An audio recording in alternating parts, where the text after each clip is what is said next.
I got pregnant, but I only wanted the baby, not the baby's father. So, I ran away with the child in my belly. 3 months later, the father caught me and said, "You're unbelievable. Just for an unformed baby, you're willing to give up a husband as perfect as me, with 8-pack abs." I stammered, unsure of what to say. He made the final call. "What are you hesitating for? Of course, you're keeping both the husband and the baby." My pregnancy was purely accidental. A few months ago, to prevent myself from working myself to death, I decided to take a few months off for a much-needed break. The destination? A beach on the west coast of the United States. Sun, sand, and gorgeous men. It felt almost too perfect to be real. After 2 months of blissful relaxation, I figured I'd unwound enough and was ready to pack up and get back to the grind. And that's when he appeared, Logan Blake, with his 8-pack abs. Logan wasn't there for a vacation. Head squeezed in some downtime while negotiating a project.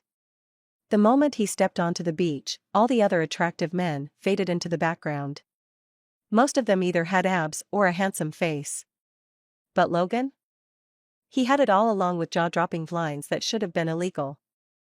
I noticed him thanks to my assistant, Clara, who let out a shriek of excitement loud enough to turn heads. Clara is a woman with clear life goals, snagging a hot guy with her left hand and making big money with her right. Her shriek caught Logan's attention, and he turned to look. Under the golden sunlight, his deep, mesmerizing eyes narrowed slightly. It was the kind of sexy that defied logic. 10 seconds later, ignoring Clara's audible admiration, he walked straight up to me. "Evelyn, what a coincidence." Even his voice was so sultry, it made you question reality. If he weren't the son of the founder of a rival company, I might have actually considered flirting with him. Keeping my expression neutral, I replied, "What a coincidence." He casually sat down beside me. "Evelyn, the notorious workaholic, actually taking time to relax on a beach?" His words made it sound like I didn't even deserve a break. And to be fair, before this trip, I was famously known as a workaholic. I once dragged employees back to the office on New Year's Eve to finish an annual plan. My ruthlessness earned me comparisons to the most cutthroat capitalists in history. Even my assistant, Clara, had been forced to pull an all-nighter on New Year's Eve to prepare a proposal. She grumbled in front of me, "Evelyn, if it weren't for the 10 times my usual salary, I'd have blocked you by now." And yet, here she was, still working diligently. Logan's comment rubbed me the wrong way, and I wasn't planning to respond. But then he said, "Evelyn, as it happens, our company has a project we'd like to collaborate with you on. Care to discuss it?" Now he had my attention. He was right, I wasn't cut out for play. All I wanted was to make money, because making money brought me joy. Sure. I already had enough wealth to spend lavishly for the rest of my life, but what's wrong with wanting more? And so, I boarded his money-making ship. We talked about the project, veered off into art and philosophy, wandered into life goals, and inevitably circled back to work. Art and philosophy were his ideas, but every time he tried to steer the conversation in that direction, I'd drag it back to project collaboration. Eventually, he sighed and gave in. "Evelyn, I surrender. Let's get back to business." I appreciated how quick he was to adapt. In just half a month, we worked overtime to hammer out a multi-billion-dollar project, finalizing everything from the overall framework to the finer details. The contract was signed without a hitch. After the contract was signed, Logan, sporting dark circles under his eyes, gave me a pitiful look and asked, "Evelyn, do you seriously have no hobbies other than work?" I thought about it and replied, "Sure, I do. For instance, admiring an 8-pack on a handsome man." Without hesitation, he lifted his shirt, revealing a perfect 8-pack. Big mistake. I should have asked you this earlier. Using his abs as bait. He tried to tempt me into grabbing a drink with him. I declined on the spot. "I have a video call with my company executives later to finalize the implementation plan," I told him bluntly. He was silent for a moment before letting out a long sigh. "Evelyn Carter, you're a fraud." 3 days later, I ended up going out for drinks with him anyway. That day, I wasn't in the best mood, and Logan, ever persistent, came around to invite me again. So, I drank too much. When I woke up the next morning, we were lying in the same bed. We locked eyes, the silence suffocating. The awkwardness was so palpable, it could have stopped time. 1,000 heartless woman one-liners raced through my head, ready to deploy at a moment's notice. Before I could speak, Logan broke the silence first. Do you want coffee? Grateful for the excuse, I immediately took the out, pretending nothing had happened. To avoid further awkwardness, we tacitly agreed never to bring up that night again. Life went on as usual. We spent another month overseas, living our separate yet overlapping lives. Then, 2 red lines on a pregnancy test turned my world upside down. I stared at the result, lost in thought.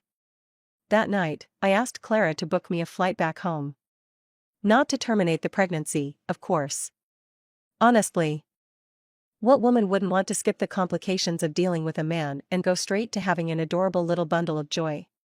The real challenge was figuring out how to make Logan completely forget about that night. So, I kept everything top secret, not even telling Clara. I quietly cancelled every drinking event I could and had Clara block drinks for me at the unavoidable ones. Meanwhile, I started speeding through potential boyfriends like a race car. After returning to my home country, I made a spectacle of changing boyfriends 3 times in a single month, leaving Clara utterly baffled. She thought I'd gone mad. What she didn't know was that I just didn't want Logan to find out about the baby before I started showing. But despite my meticulous planning, my secret got exposed anyway. By the time I got to my 5th boyfriend, Logan showed up. Evelyn, what are you trying to hide by constantly changing boyfriends? Of course, he was sharp. No wonder his father, despite only giving him a few million in startup funds, nearly lost his entire company to Logan's brilliance in just a few years. The old man was so enraged, he publicly called Logan an ungrateful son during a media interview. Last year, to save himself from further stress, Logan's father handed over the company entirely and set off on a global tour with Logan's mother. Now, as I marveled at Logan's rise to legend, I began plotting how to rid myself of this business prodigy. After much thought, the only answer was, play the heartless woman. Simple. Effortless. I gave Logan's face a dismissive pat and said, Logan, we're both adults in our 30s. Surely you know how grown-up games work. His expression instantly changed. Jaw clenched, brow furrowed, he demanded, Evelyn, is this why you left the country without saying a word and blocked all my contact information? I smiled faintly. Logan, wasn't that our unspoken agreement? After all, when we were overseas, neither of us ever said I like you, right? Logan stormed off, looking deeply aggrieved like I had wronged him. Clearly, it was just a game for everyone involved. Of course. Without this child, I could have kept playing for a lot longer. Clara, who has been my right-hand assistant since she graduated from college, had once given me a probing look, as if dissecting me with her eyes. Then she asked, Evelyn, haven't you always been at odds with Logan? What's going on? I shrugged nonchalantly. Got bored. Clara scoffed. Bullshit, I cut her off coldly. One swear word costs you 10,000 in salary. She immediately zipped her lips. After a couple of seconds, she switched tactics. Seriously, what's the deal? Tell me.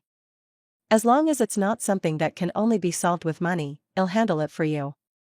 A wave of emotion surged in my heart. Clara was the type of person who always backed up her words with action. When I first graduated college and joined the family business, I had no one in my corner. Clara, starting as a temp, had followed me step by step until she became my executive assistant. She's covered for me at drinking parties, cursed people out on my behalf, and even schemed alongside me to deal with my dad. Together, we kept the Carter Group's vultures of shareholders in check. She drank till she puked, lost her voice shouting at adversaries, but never once showed a trace of grievance in front of me. When we finally secured control over the shareholders and the company was firmly in our grasp, she hugged me and cried, Evelyn, let's put everything behind us and live happily from now on. Clara treated me like this because, back in college, she came from a struggling family and was bullied. I stepped in with a slap across her tormentor's face and sponsored her tuition and living expenses for 4 years. But as touched as I was by her loyalty, I still didn't dare tell Clara I was pregnant. If I did, she'd quickly figure out why I ditched Logan. Clara knew all about my past. She understood the depth of my disdain for the concept of father. My father, Richard Carter, was a man whose story was absurdly cliché, a complete scumbag who emotionally abused his wife while leveraging her support to reach the pinnacle of his career. Back when he had nothing, my mother, Mary Carter, invested her time and money to help him start a business and eventually gain a foothold in the industry. Then my mother got pregnant and gave birth to me. But he resented her for having a daughter. And his attitude toward her turned ice cold. Every pregnancy after that, he demanded prenatal sex tests. Over 3 years, he forced her to terminate 3 pregnancies, all girls, until my mother lost her ability to conceive. Even so, he refused to divorce her, as splitting assets in a divorce would cost him half his wealth. Instead, he philandered, hoping one of his mistresses would bear him a son to inherit the family business. But the heavens had their way with him. The mistress gave birth to another daughter.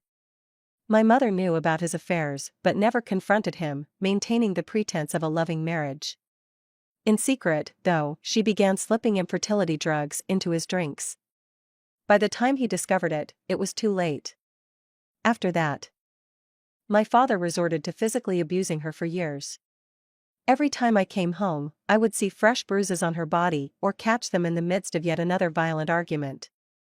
After graduating college, I urged her to divorce him and come live with me. But she refused. Even though my father no longer hit her by then. He had managed to take over part of her shares in the company and gift them to his mistress.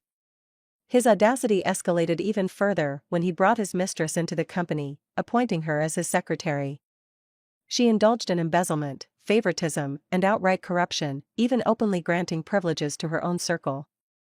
It was as though the only thing missing was an official title for her.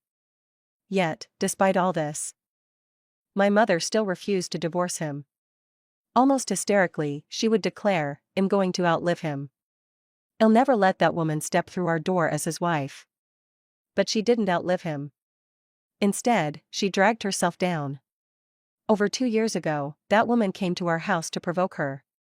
In a moment of despair and distraction, my mother missed a step and tumbled down the stairs. She hit her head. Despite months in the hospital, she couldn't be saved in the end. Their marriage taught me one simple truth: if you want a happy life, cut out the marriage part entirely. That day, I was in a bad mood and had agreed to Logan's invitation for drinks because, the night before, I had dreamt about my mother again. I missed her. While pondering how I'd explain to my child that their father tragically passed away before they were born, Logan showed up at my doorstep once again. I deeply regretted signing that contract with him.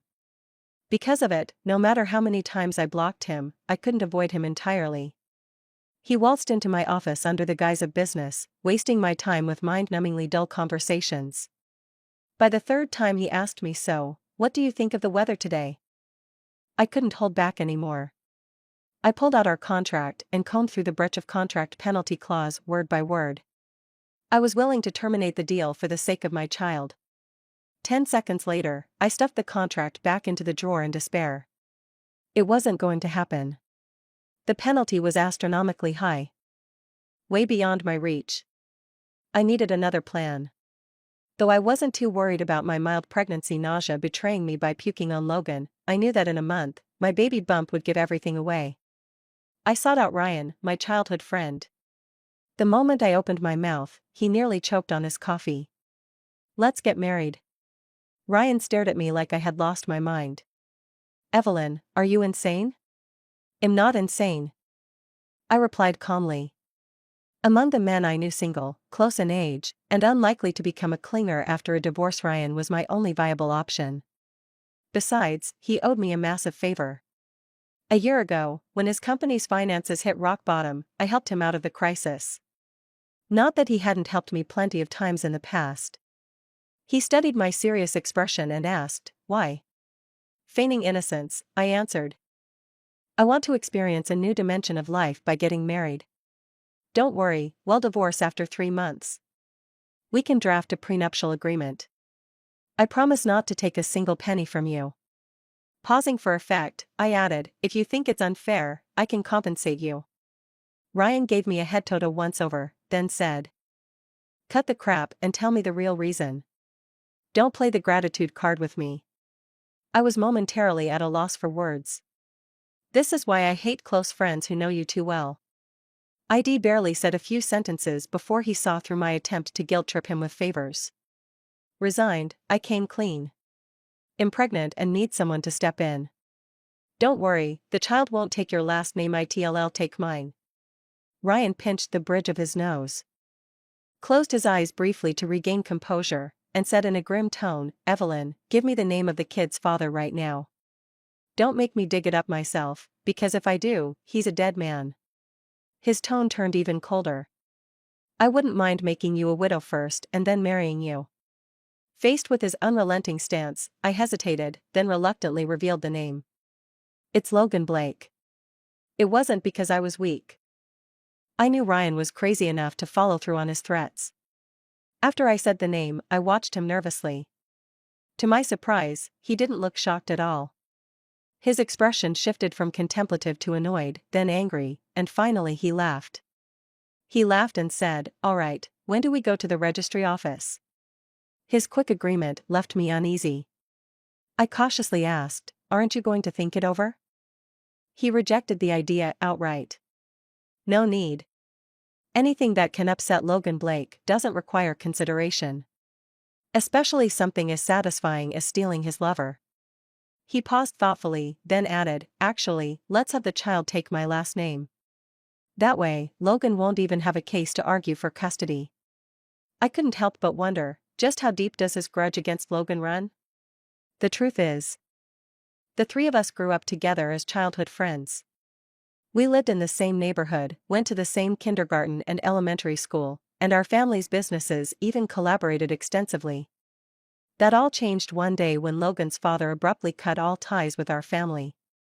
He even publicly declared to the media, I will never collaborate with the Carter family again in this lifetime.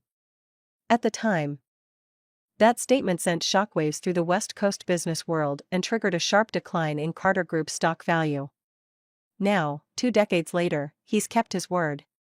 Even when I graduated from university and took on a key role at Carter Group, my father, driven by profit, tried to use me to set up a meeting with Logan's father and mend their relationship. But Logan's father rejected him outright again. He refused to even meet me. Shortly after their fallout with our family, the Blakes moved away. Logan was sent abroad to study, and we completely lost touch. When we met again, Logan had finished his master's degree overseas. Instead of taking an executive position at his family's company, he used the seed money his father gave him to start his own business. We ran into each other at a business event and exchanged contact information. Given our family's history, I avoided Logan's invitations whenever possible and rarely met him alone. At the time, I was also preoccupied with sidelining my father within the company, so I didn't have the bandwidth for anything else. Of course, I couldn't tell Logan the real reason. That his father's repeated rejections had only made mine more spiteful, forbidding me from associating too closely with him. But Ryan's sudden and intense animosity toward Logan still puzzled me. Ryan offered no explanation. He simply flipped through his phone's calendar and casually tossed me a line. Let's go to the registry office on the 20th of next month. I'm free that day. I'll be out on a business trip starting tomorrow and won't be back until then.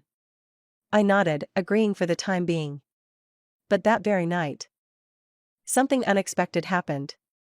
When I got home, Logan was already at my doorstep, reeking of alcohol, with his assistant standing awkwardly beside him. The situation felt absurd. His assistant, looking rather embarrassed, said, Evelyn, I'm terribly sorry. Mr. Blake went to your office today but couldn't find you. He ended up drinking a lot and insisted on coming here to see you. I cast a cold glance at Logan and said, Logan, this is outside work hours.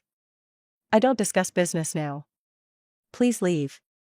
He lifted his deep, mesmerizing eyes and asked, with a hint of grievance, why aren't you answering my calls? He must have really drunk too much to forget the fact that I had blocked him. Not bothering to explain, I sidestepped him and entered my apartment.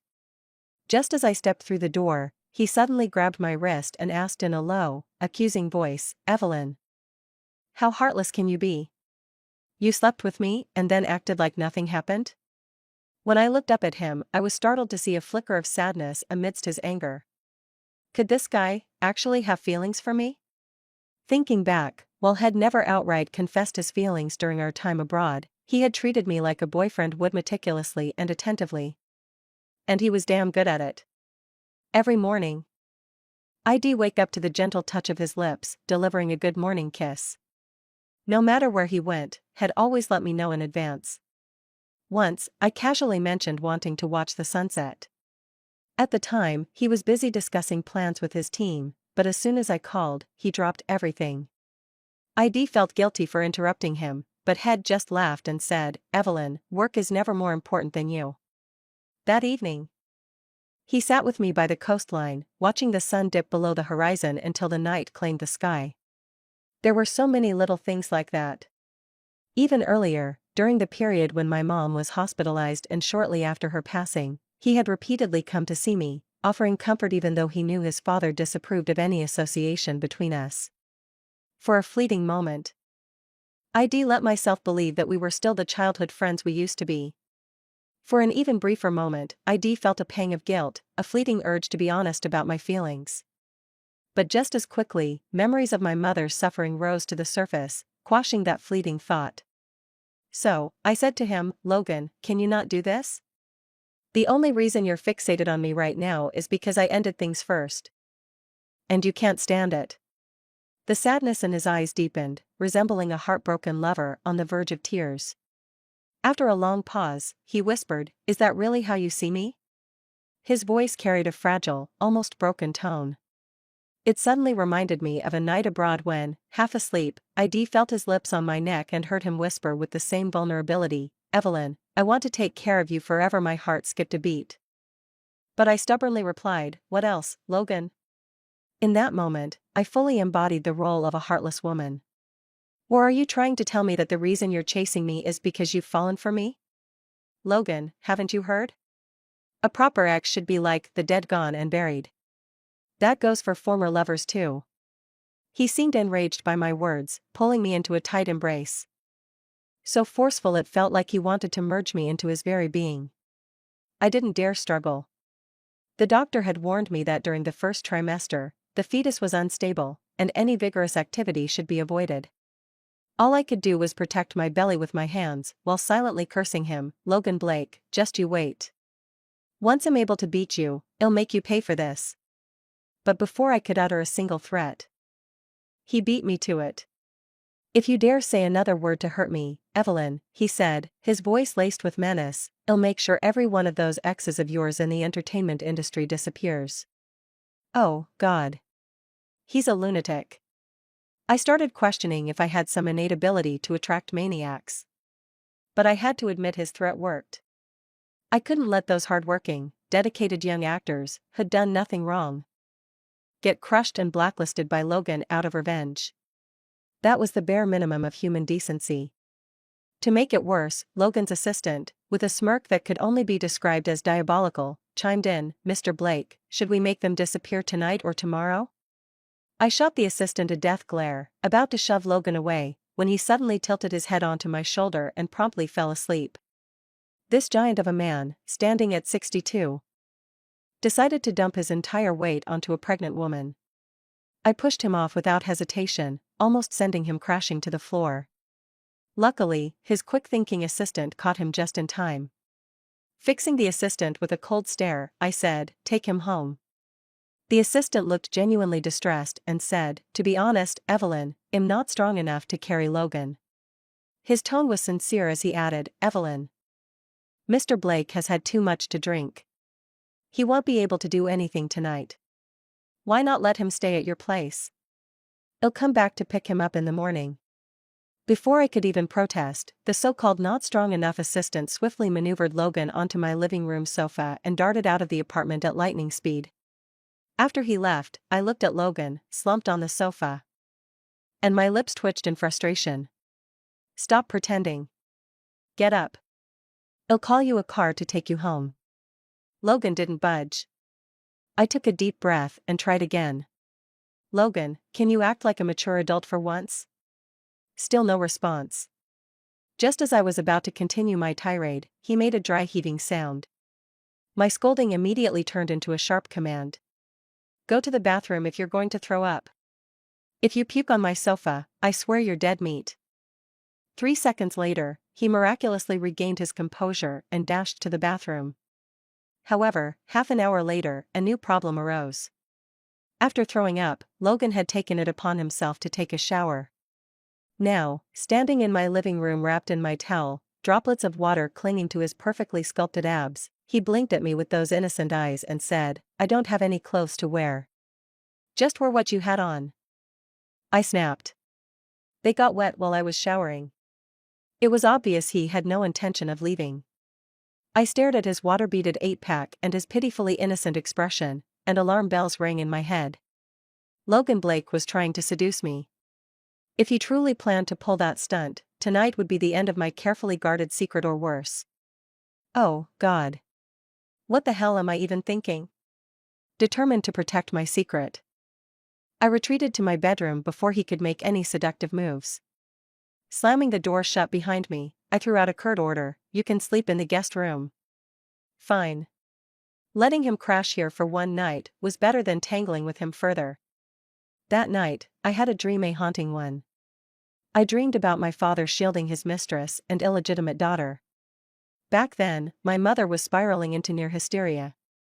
And he protected that illegitimate child fiercely, even sending her abroad to ensure my mother couldn't get near her. Later, when my father lost his ability to have more children, he realized my mother was uncontrollable. I still remember his chilling threat to her, if you dare lay a finger on her, I'll make sure Evelyn pays the price. I was my mother's Achilles heel. In the end, she chose to spare the illegitimate daughter. All these years later, my mother and I had never seen her again. A little over a year ago, when my father passed away in a car accident, I had the chance to meet her. But for various reasons, I killed that opportunity. Not only did I prevent her from seeing my father's remains, but I also didn't notify her about the funeral. To think a marriage could deteriorate to such a state. Tearing apart a family, what's the point of it all? When I woke up from the dream, my resolve only strengthened, Logan must never find out about my pregnancy. But the next morning, as soon as I stepped out of my room, I realized something had gone terribly wrong. In the living room, Logan was holding a bottle of prenatal vitamins and a pregnancy diagnosis report, indisputable evidence. My brain went blank. I never imagined Logan would show up at my place uninvited, let alone dig through the drawer under my living room table where I'd carelessly left these items. When he saw me emerge from my room, a flicker of emotion I couldn't decipher crossed his eyes. The next second, he shot to his feet and strode toward me. Sensing danger, I instinctively tried to retreat into my room, but in my panic, I slammed the door shut behind me. In mere moments, Logan had crossed the distance in a few long strides and was now towering over me, his gaze locked onto mine. He stood a full head taller than me, and combined with my guilty conscience, I felt suffocated under his invisible pressure. My mind raced to concoct an explanation. But before I could speak, Logan pressed me against the door with one hand, caging me in. His eyes flicked down to my still flat stomach, and his deep voice resonated with disbelief. Evelyn, have you lost your mind? You're throwing away an 8-pack of masterpiece of a man like me for a little bean that's not even fully formed yet? At this moment, forget 8-pack abs. Even if he had a perfect 10-pack, I wouldn't be swayed. I swallowed hard, forcing myself to stay calm, and finally deployed the lines I'd rehearsed. Logan, think it through. This little bean might not even be yours. After you, I've already had 5 boyfriends. I heard the distinct sound of teeth grinding. Through gritted teeth, he growled, Evelyn Carter, with those 5 boyfriends who you didn't even hold hands with, you're claiming you got pregnant? He knew everything. I abandoned all pretense of explanation and cut straight to the point. Fine. What do you want? A dangerous smile tugged at the corners of his lips. Buy one, get one free, he said. Take the baby, take you too. Not a chance. I was about to refuse when he suddenly bent down, cupped my face with both hands, and leaned in so close I could see every detail of his deep, mesmerizing eyes. "Evelyn, I'm serious," he said softly. "If you're worried, we can sign an agreement." After a pause, he added, "You can set the terms of the agreement. Is that okay?" Then, after another pause, he whispered, "I've liked you for a long time." Logan was undeniably attractive, and worse yet, he knew how to wield that expression of earnestness and tenderness to make your heart skip a beat. He didn't need to do much. Just looking at you with those soulful eyes made you believe he'd never let you down. And now, he was saying these words with such sincerity. Looking into his gentle gaze and resolute expression, a memory from our time abroad suddenly surfaced. One night, while I was half asleep, he had kissed the back of my neck and murmured in a husky voice, "Evelyn, I want to take care of you for the rest of my life. Can we walk this path together forever?" Forever. That word had moved me then, but I didn't dare to respond. I shoved the feelings down, dismissing his words as nothing more than a fleeting desire. Right as I was about to nod, the doorbell rang. The sound was like a spell breaking, snapping me out of my trance. I pushed Logan aside and turned to answer the door. The moment I turned around, Logan's previously tender expression twisted into one of pure frustration.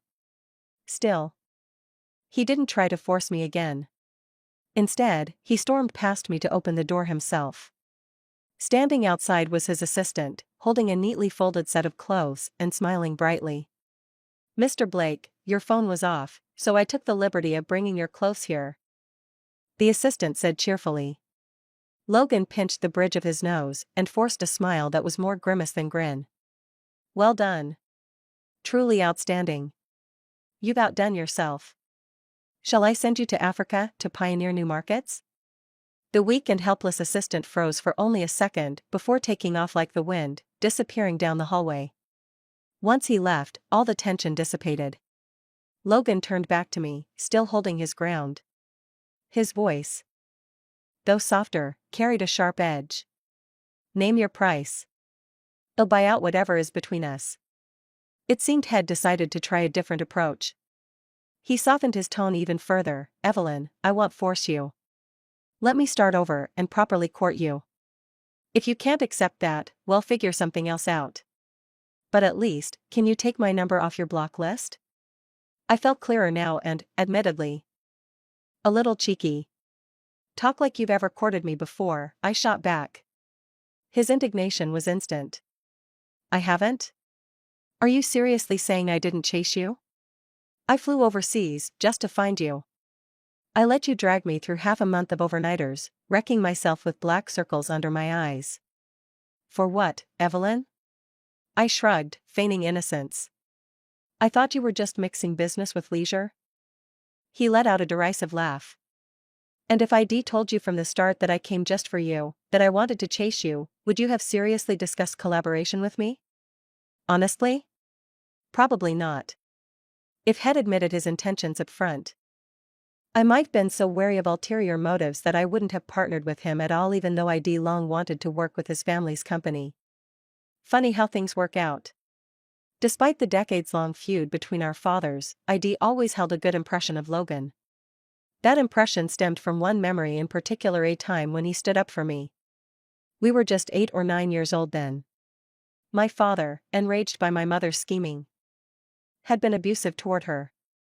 One day, I walked in on them arguing violently. My father threw a cup at my mother, and without thinking, I jumped in to shield her.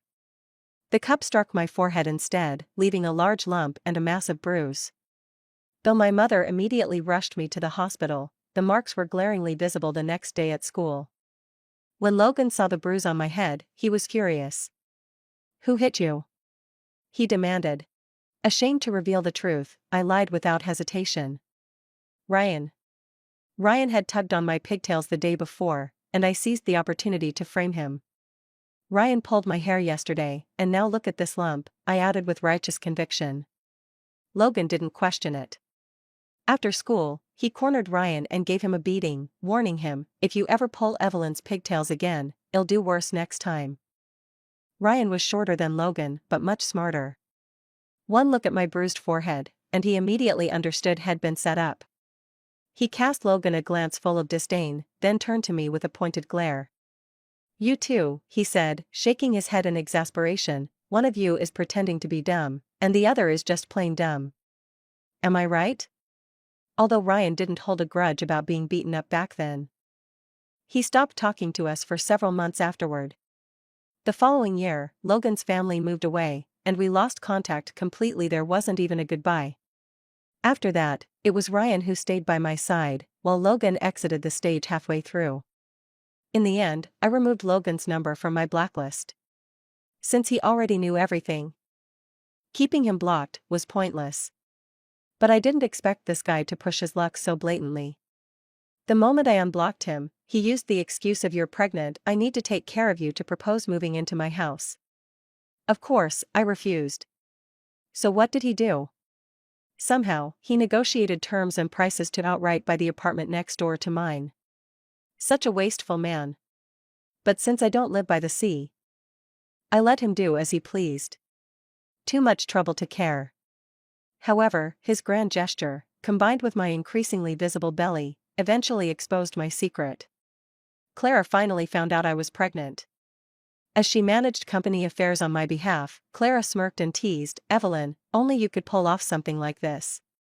Honestly, it's impressive." Then she twisted the knife further. "Most stories are about a domineering CEO's wife running away with a baby, but you're the CEO, running with your own baby."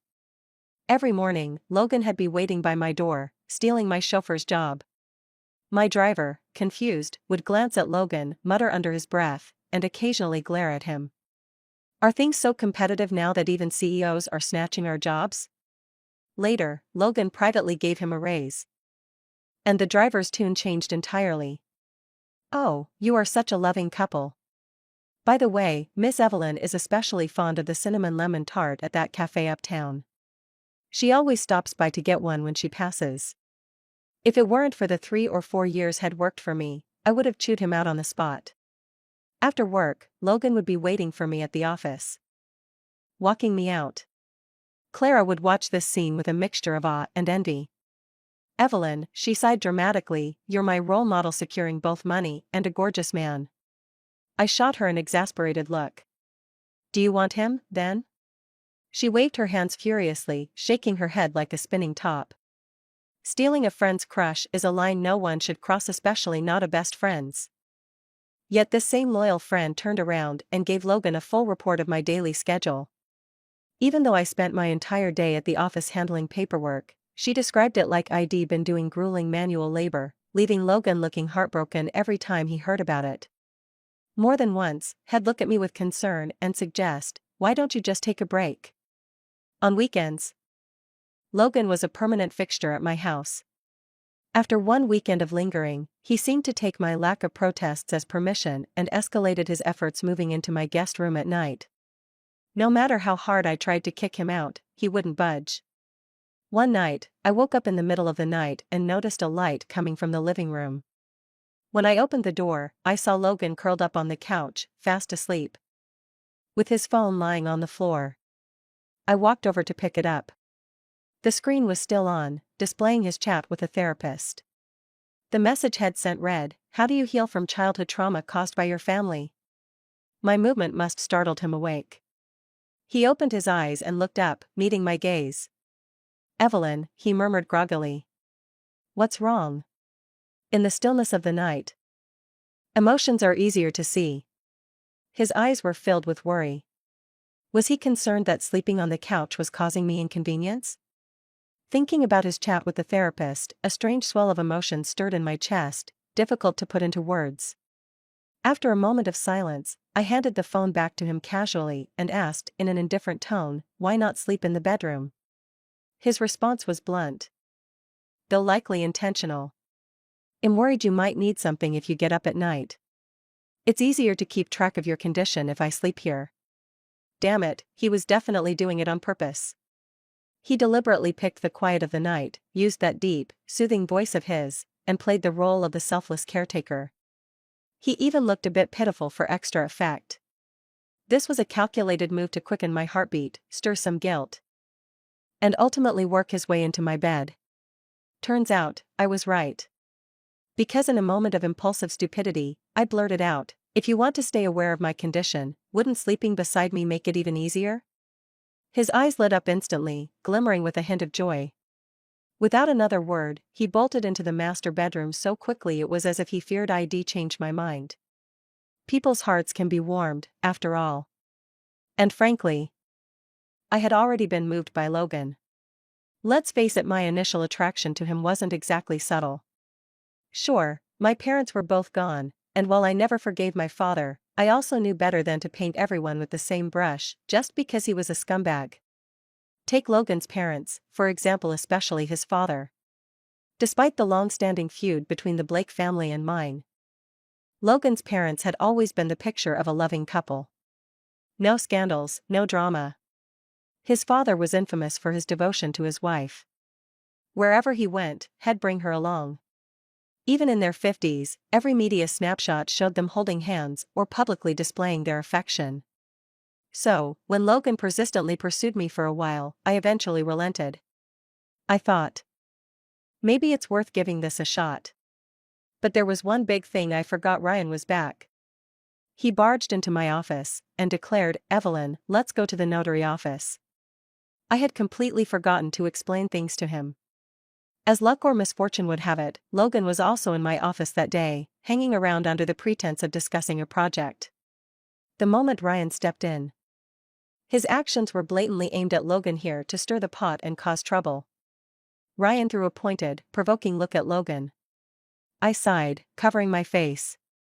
The classic love triangle: two handsome men fighting over a woman sounds enviable on paper, but in reality, it's a disaster. Especially when one of them, Ryan, was clearly out to rile Logan up. The tension was unbearable. Logan stood up immediately, his voice cold as ice.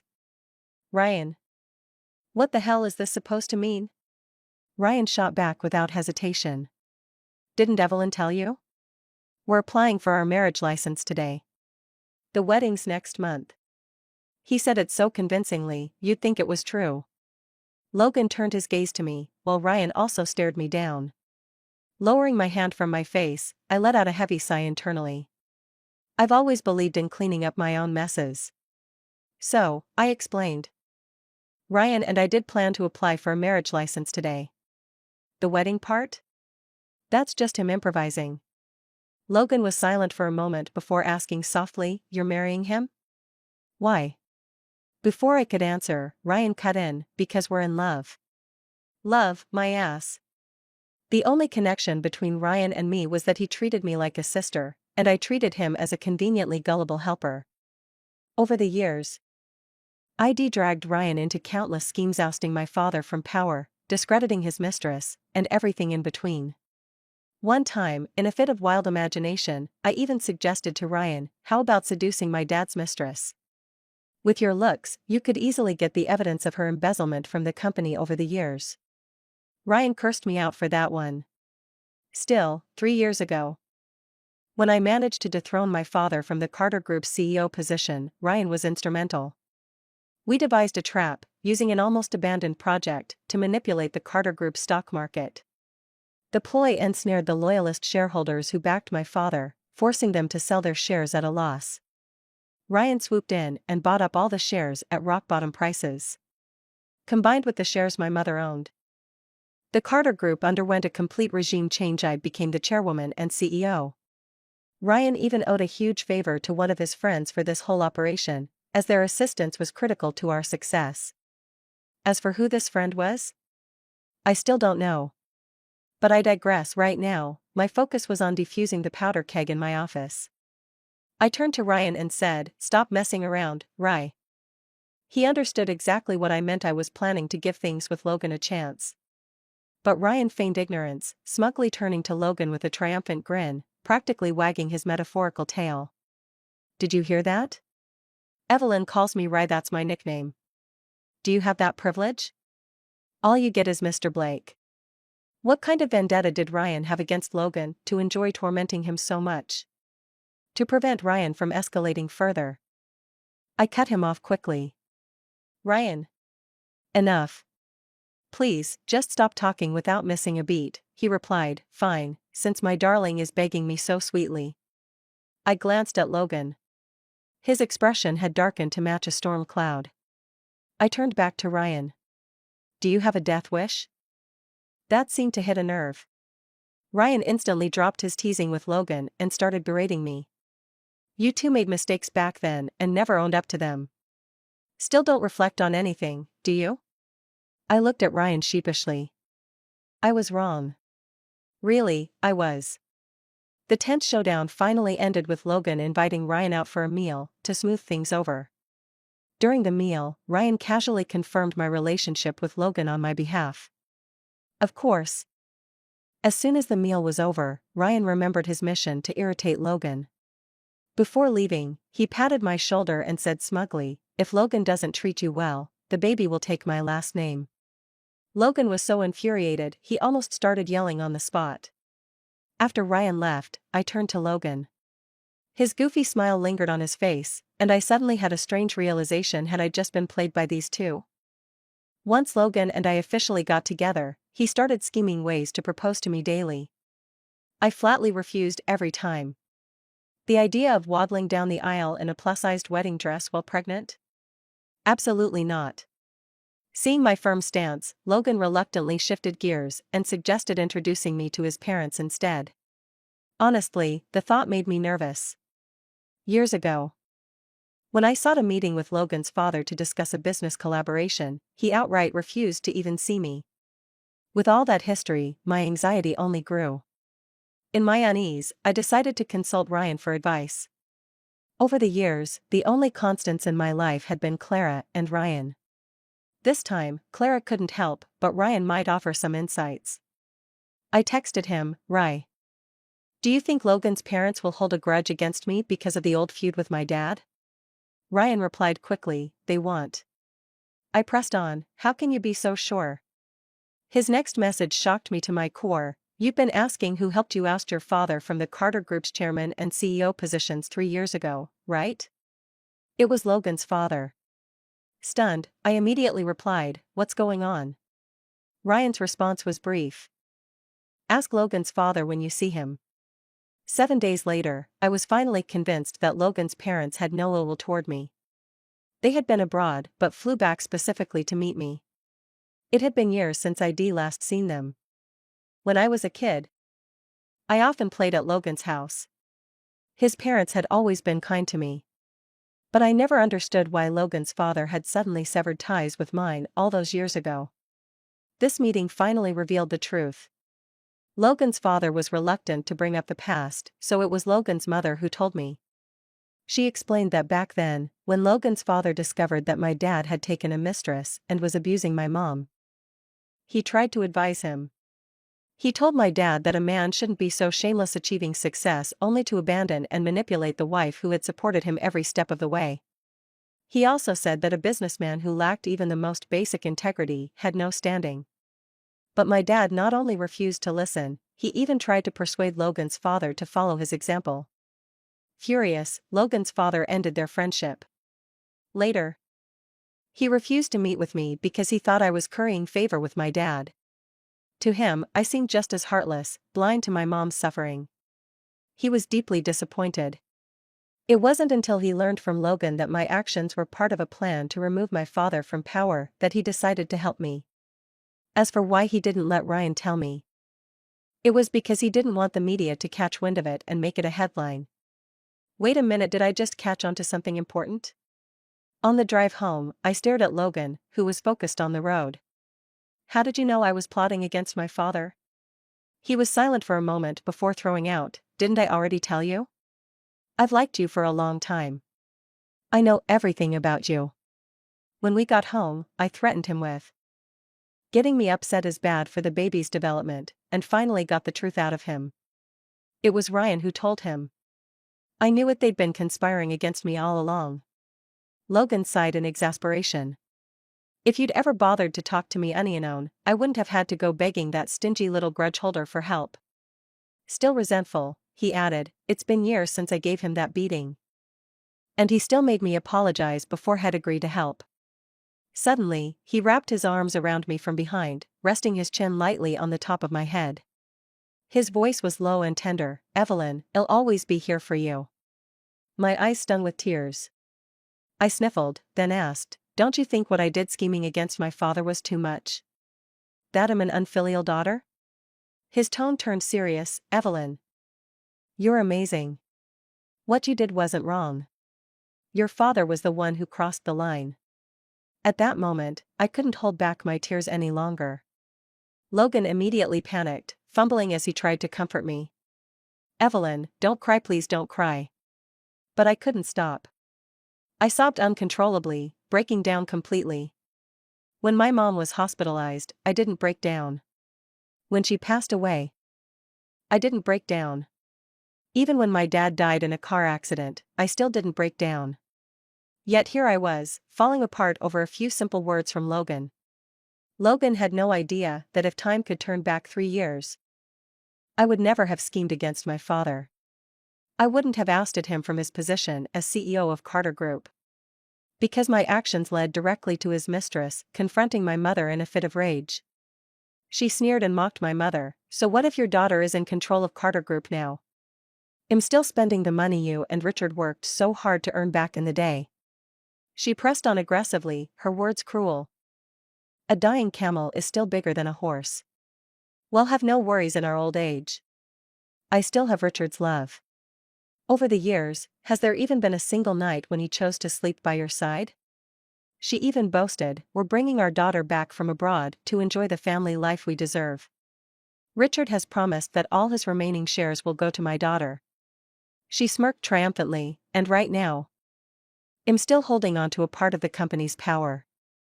Later, I reviewed that surveillance footage countless times, replaying it over and over. I took the video to confront my father. But even after my mother's death, he showed no remorse. Not long after, he even planned to marry that woman. And the car accident that claimed his life happened because he was rushing to meet her. Driving while on the phone with her. The crash was catastrophic. By the time I reached the hospital, the doctors had already declared him dead. Not long after, his mistress also arrived, trying to claim inheritance rights for her daughter.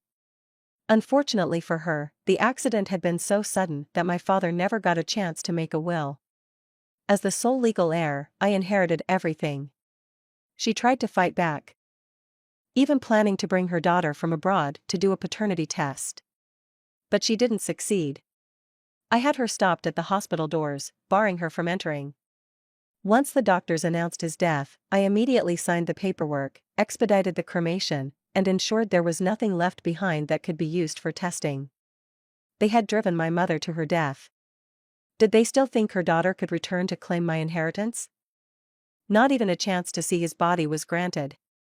My father's mistress wasn't even allowed to attend the funeral before the police arrested her. Over the years, she had embezzled millions in company funds through her position as his secretary. There was no way she'd ever see the light of day again. My father had turned a blind eye to her actions while he was alive, but I wouldn't. After he was gone, I immediately cleaned house, restructuring the company from top to bottom. As for her daughter, I didn't go after her. After all, she had stayed abroad all these years, never returning or causing trouble for me. I've never dared to tell Logan about any of this. I wasn't sure if he'd still look at me the same way and tell me, with that same resolute voice, you did nothing wrong. Time passed quickly. A few months later, I gave birth to a baby girl. Logan's face lit up with pride, his grin practically splitting his face as he bragged to everyone, "This is my daughter."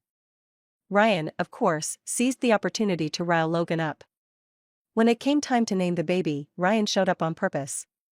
In front of Logan, he casually suggested, "Evelyn, how about letting your goddaughter take my last name?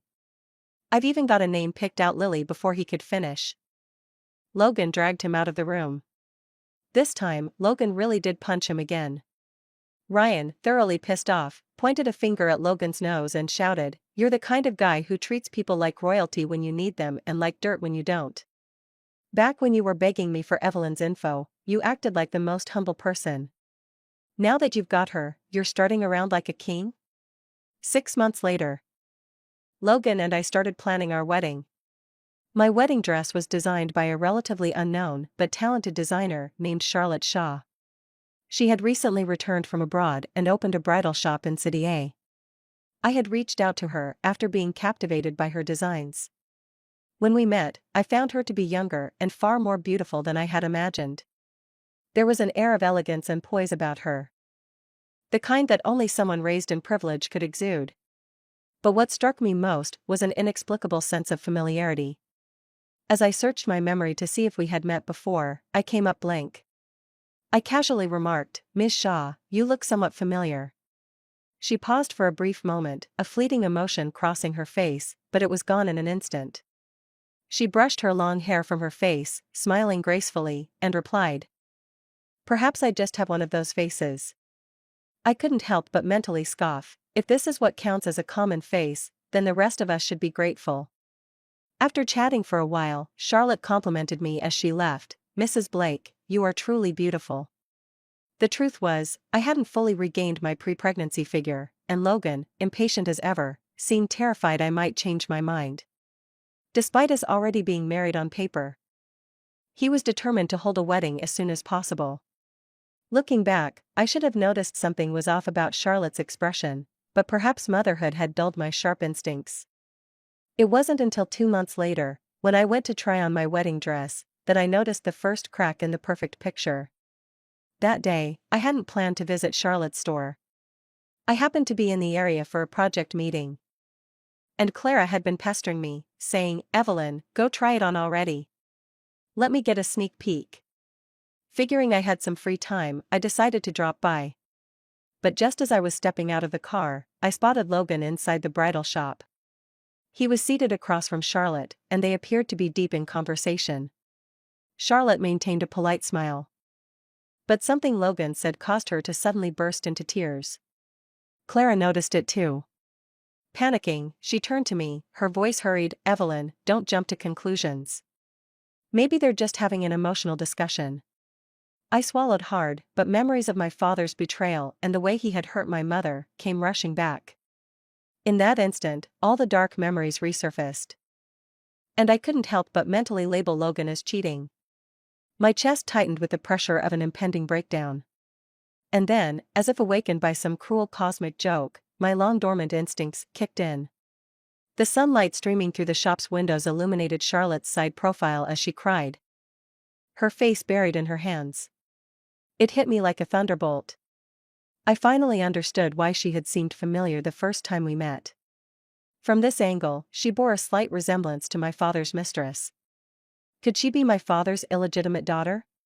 What kind of twisted fate was this? I had unwittingly chosen her to design my wedding dress.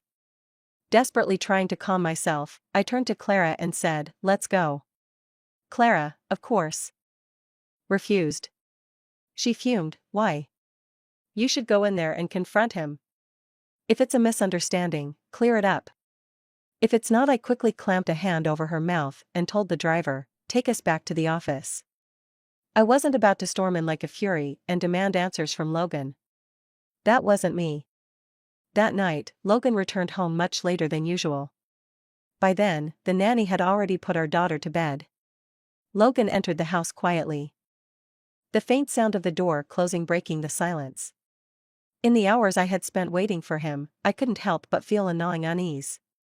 Deep down, I wanted to believe him. Before I could let go of my doubts and truly commit to marrying Logan, I asked him a question that had lingered in my mind: "Why do you like me?" And, shamelessly, I followed up with, "Was it since we were kids?" That day, outside the registry office, Logan gave me an earnest answer. He said, "Not that far back." He explained that on the day his family moved, when we were 10, he had slept in late and woke up just in time for his mother to hurry him into the car. He didn't even think to say goodbye to me. At the time, it didn't seem like a big deal. But later, whenever I thought about that day, it felt like something was missing, like I owed you a goodbye.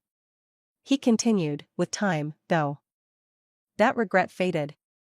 Years later, we met again at a business event. At first, I didn't even recognize you," he confessed. With a straight face, he added, "Who would have thought that after losing your baby fat, you'd turn out so stunning that I couldn't look away?" I didn't know whether to laugh or cry. Should I be offended that he implied I wasn't cute as a kid, or should I commend him for his attempt at flattery? Logan explained that he only realized it was me because Ryan had called out Evelyn from behind the crowd. When you turned to look at him, that confused expression on your face, it made you look like a lost little bunny. That's when my heart skipped a beat. I rolled my eyes.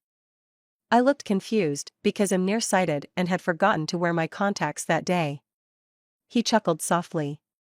Well, it worked. I was smitten. Later, I found out you weren't a little bunny at all, but a fiercely ambitious wolf. Even then, I willingly offered myself to you. Logan explained that his original plan was to help me take down my father before confessing his feelings. But just as I succeeded in ousting my father, tragedy struck with my mom. And before I could recover from that loss, my father's accident happened. Every time something happened, my plans to pursue you were put on hold. He said.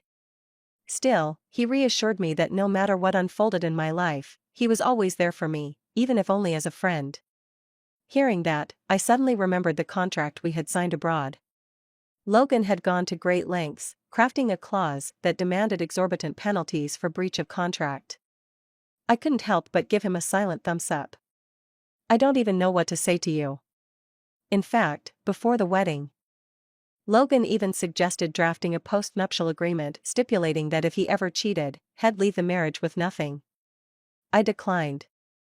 If he ever truly lost his mind and wanted to cheat, no contract could prevent it. Worse, it might push him to hide his infidelity to avoid the consequences. I was marrying him because I loved and trusted him. And if he ever did betray me? I'd move on. I'd built my life once before and could do it again on my own. Despite my clarity before our marriage, the sight of him with Charlotte earlier today stirred up a storm in my mind. Charlotte crying in front of him, the thought that he might betray me, or worse, that he and Charlotte had been plotting against me from the start, it was suffocating. By the time Logan returned that evening, he immediately noticed something was wrong. Being the perceptive man he is, it didn't take him long to figure out what had caused my unease. He approached me, wrapping his arms around me gently, and whispered, "Evelyn, I went to see Charlotte. I know this sounds ridiculous, but I promise it's not what you're imagining. It's not that kind of drama." He explained. "I went to cancel our wedding dress order. I just found out 2 days ago, she's your father's illegitimate daughter." He continued, "I thought you wouldn't want your once-in-a-lifetime wedding dress to be designed by her, nor would you want to have any further contact with her." Looking at me with a solemn expression, he asked, "Evelyn, do you trust me?" Meeting his gaze, I nodded and replied, "I do." In truth, even before he came home, I already trusted him deep down. I was simply too deeply haunted by the shadows of my parents' past. But Logan is not my father. His integrity and his love for me were evident, warming my heart and giving me clarity. So, I didn't press him further about why Charlotte cried in front of him. I didn't want the scars of the past to disrupt the happiness I have now. However, on the night of our wedding, I finally learned the full story. Logan's assistant got drunk and, with a slurred tongue, spilled everything to Clara. Clara, in turn, relayed the complete version to me. Logan discovered Charlotte's identity as my father's illegitimate daughter because she had been spotted visiting her mother in prison. A rival designer of Charlotte's saw her there and exposed her identity as an illegitimate child, along with the fact that her mother was incarcerated, all in an effort to steal Charlotte's clients. Initially, Logan only heard rumors about this. After doing a bit of investigation, he confirmed the truth. While the rival's actions were despicable, it didn't significantly impact Charlotte's other business dealings. The only people affected were Logan and me. When Logan went to her to cancel the order, Charlotte, knowing the outcome was inevitable, still tried to salvage the situation. She said, "I didn't intentionally approach you, nor did I ever plan to fight for what isn't mine. I just want to rely on my abilities to retain my clients." Logan, with an impassive expression, replied, "Your abilities are something Evelyn acknowledges. But we're not saints. The most we can do is avoid implicating the innocent." Then his tone shifted, carrying a faint trace of menace. "Provided that they are truly innocent." On the phone, Clara excitedly exclaimed, "Logan's way of delivering threats is absolutely top tier." I looked up at Logan, who had just stepped out of the bathroom, his 8-pack abs glistening under the light. Without hesitation, I hung up the phone. "Sis, don't ruin my mood." After the wedding, life seemed to return to normal. Logan and I settled into a routine that was calm yet filled with happiness. Despite being busy with his company, he never neglected me or our daughter, always setting aside time each day to be with us. Our daughter's laughter became the melody of our lives. She reminded me so much of myself as a child, innocent yet stubborn. In this marriage, I gradually found my true self. No longer shackled by the shadows of my past. One day, as Logan and I sat on the balcony sipping tea, watching our daughter play in the garden, he suddenly reached for my hand, his eyes brimming with tenderness. "Evelyn," he said softly, "I've never told you this, but the first time I saw you, one thought crossed my mind: this is the person I want to spend my life with." I looked at him, speechless. That one sentence seemed to dissolve every wave of doubt and hesitation from the past. Life wasn't perfect. Charlotte's unexpected appearance, the ghosts of my parents' history, the conflicts and compromises between Logan and me, all of it had once left us exhausted and uncertain. But Logan had never left me to face any of it alone. Through his actions, he showed me that no matter how I doubted or feared, he would always stand firmly by my side. Years later, as our daughter stood in the sunlight, teasing us with her playful grin, she asked if she had ever given us any trouble growing up. Logan and I exchanged a smile before I answered, "Of course not, you've always been perfect." That day, I realized something profound. Happiness doesn't lie in perfection. It lies in the countless moments of persistence and choice that bring two hearts closer together. In the end, we became each other's safe haven,